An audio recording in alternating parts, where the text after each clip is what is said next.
Hello, everybody. Dr. Jake here. Welcome to Mental Health is a Verb. Okay, today this is going to be a short video about studying for dementia and delirium. Now, a couple things I want to point out to you is I want you to notice that of course, in the top left-hand corner, we focus on assessment and interventions. That's where a lot of your nursing questions come from. Remember to prioritize your interventions with Maslow's hierarchy of needs. And I, this time, have included kind of like the concepts that I want you to build from. So when we think about dementia and delirium, the concepts that will help you compartmentalize, and to grasp all of this material, because this does pack a punch. So the four concepts that I thought really hit the nail on the head are cognition, all right? And then, of course, this will be an altered cognition or an altered like neurocognitive status. Coping is another great one. Safety, of course, is always a nursing priority. And communication. Okay, now, another little housekeeping thing here while you're looking at my sketch out, my kind of like concept map-ish, is the color coding. So look at my title. My title for dementia is in yellow. So follow the yellow brick road. Follow the yellow. So the D, see right next to assessment, and then that yellow arrow that drops down. And then, of course, below that, dementia is delirium in green. So the green D on your right is for delirium. And I teased out just a little bit of this versus that. So when you're assessing, what does this look like for dementia? What are some of the hallmark signs and symptoms, characteristics in dementia versus delirium, the green D? And then you've got a green arrow that leads you down to things that overlap, signs and symptoms, characteristics that overlap for both dementia and delirium. Okay. And so the B, I meant that to be a red B, but it looks like kind of like a pink purplish B, is for both. Okay, so let's dive in. Dementia and delirium, altered neurocognitive status. We're thinking about cognition. It is important to note that this is not a normal part of the aging process. Now, your risk for dementia increases as we age. There is actually early onset dementia. So make sure to pay attention to that when you're reading in your text resource. But some people do have this mentality that, they've got old timers disease, because typically it is associated with an older demographic.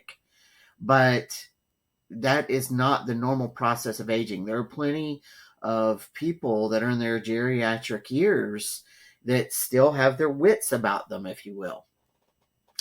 All right, so let's look at some key differences when we're assessing for dementia versus delirium. Dementia is insidious, meaning it is gradual. It happens over time. In fact, in your text resource, I want you to look for stages. Usually what you see stamped out is a mild stage, moderate, and severe. So in the very early stages of dementia, you just may be forgetful, okay? And then, of course, as you progress, you're going to lose all of your memory. It'll get to a point to when you look in a mirror, you guys, or when a patient looks in a mirror, they will not recognize themselves. So the dementia is insidious. It is gradual. It is also irreversible. And that's going to become important when we look at treatment down at the bottom. There are medications for dementia. However, they don't cure dementia. One of a commercial that I saw this week, or not necessarily commercial, but a piece of news information, was that the FDA just approved a new medication for dementia. But typically your NCLEX style test questions that you'll be taking on next gen and that you're taking in your nursing school courses are going to be medications that have been around. not the new medication that has just been approved. Okay. So irreversible, progressive. And then these three A's I have here, aphasia, agnosia, and apraxia, are three hallmark characteristics associated with dementia. Aphasia meaning there's a progressive deterioration. We know aphasia, a progressive deterioration in language. Let me finish that thought. But you may have studied aphasia in another class, and you may remember, say for instance, in a med-surg course, that sometimes after someone has a stroke, they may have receptive or expressive aphasia. So in the case of dementia, basically you slowly lose your speech ability, okay, and also some other things. But we're talking about the stamp. I'm trying to get the nuts and bolts here of where you see your test questions, and also where to kind of help you understand this material. Now, agnosia is an interesting one because we lose the ability as the disease progressives to be able to recognize things. Now, as this affects, nursing care and patients being able to care for themselves, that could look like you were to say, okay, let's brush your teeth or brush your hair. And this person is looking across their table and they don't recognize the toothbrush. They don't recognize what you're trying to get them to do. So that may bring to light some care needs that you need to help with. Now, apraxia is where you lose physical abilities that you had before. Say, for instance, buttoning your shirt. There's no physical reason you cannot do these things, but that's just the nature of dementia, and that is apraxia, that you lose and it ties to the brain. So if you think about also a deterioration in abstract thinking and executive functioning, physically, your brain is not communicating to you anymore. That's probably a poor way to say that, but you're not connecting the dots. So physically, you don't have necessarily any impairments unless they're stemming from something else. But that's apraxia. Is physically you cannot do things that you could do before, not because of physical deficiency, but because of the nature of dementia. Now go over to the green D. A change in level of consciousness is typically common with delirium. And this fluctuates, your LOC, your level of consciousness fluctuates throughout the day. That is typically not seen with dementia, all right? Typically, dementia, yes, it is gradual. It is insidious over time. But throughout the day, you don't necessarily see changes in level of consciousness. Now, you may have heard of sundowners before. So someone may have sundowners towards the end of the day that has dementia. But as the state of delirium, where someone goes in and out of states of level of consciousness and acute confusion in and out during the day, that's more so delirium. You may also see hallucinations and illusions with delirium. And then look at my pink B for both.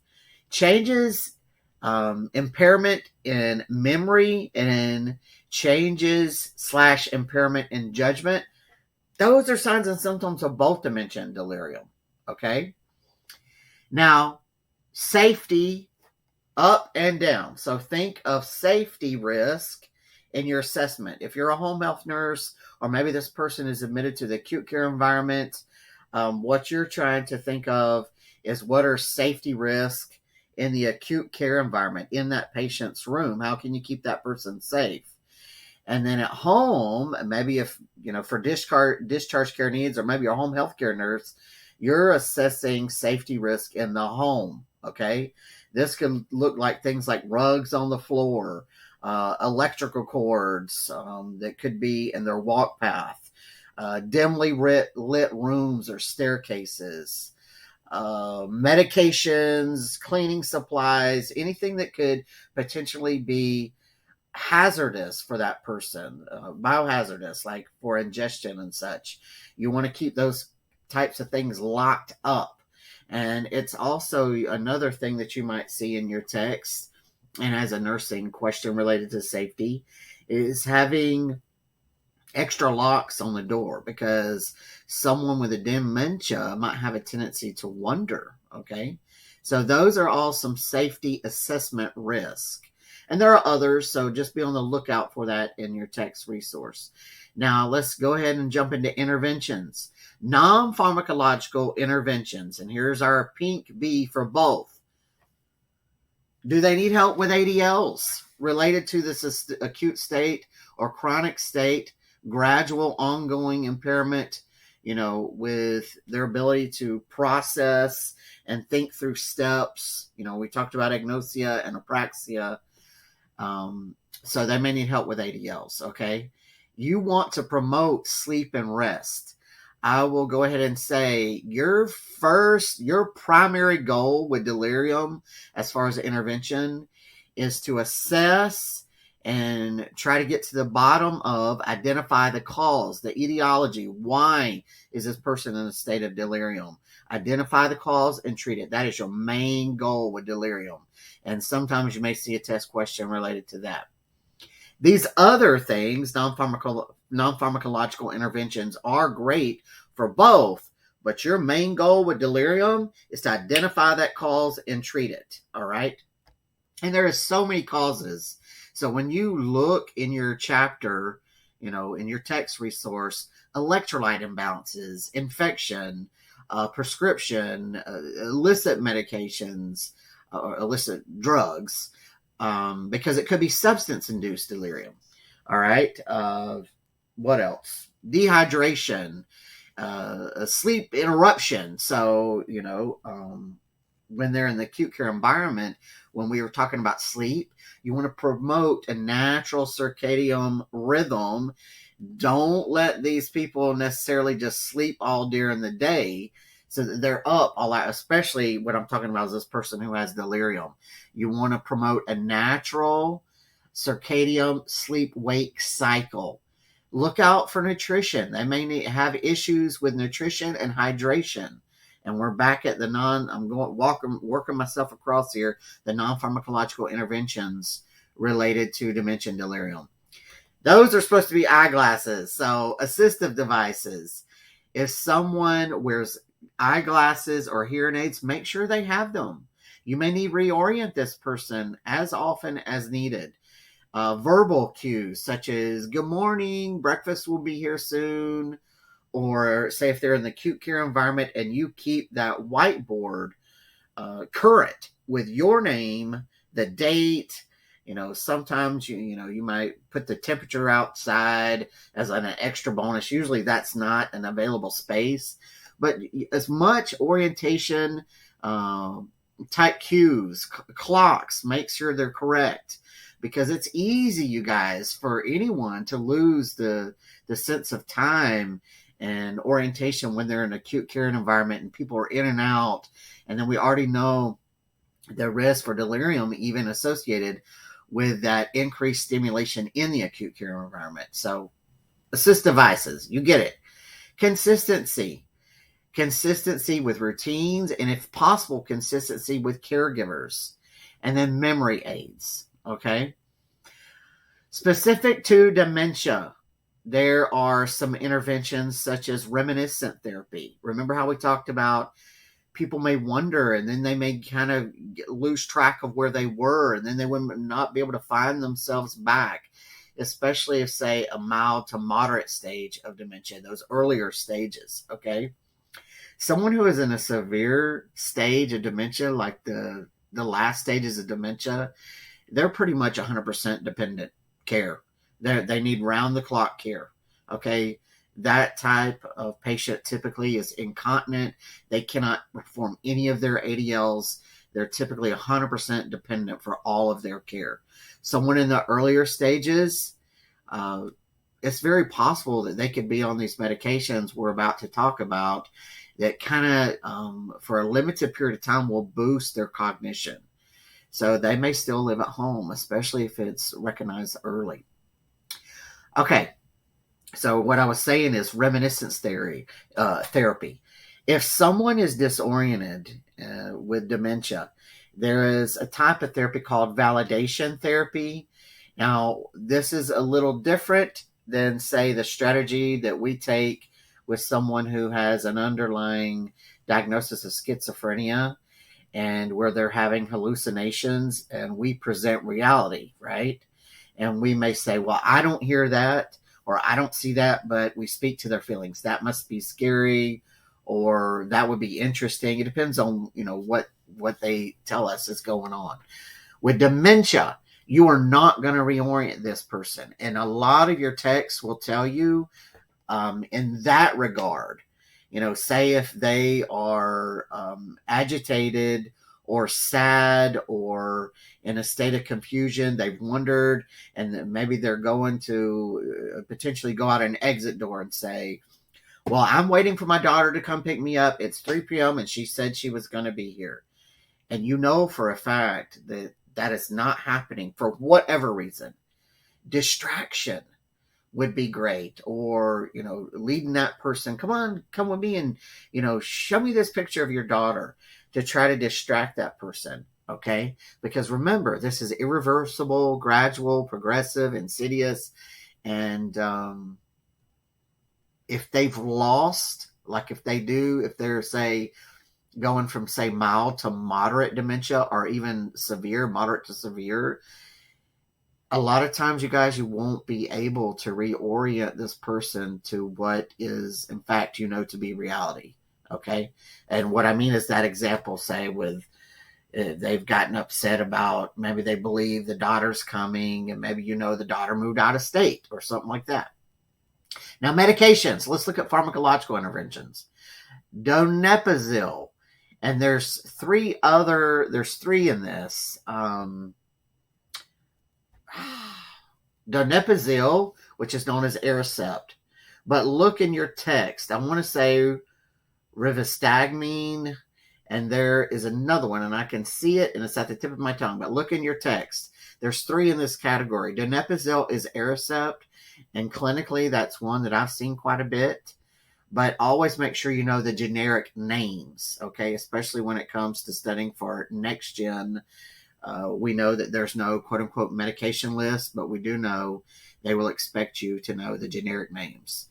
Now, donepezil is a acetylcholinesterase inhibitor.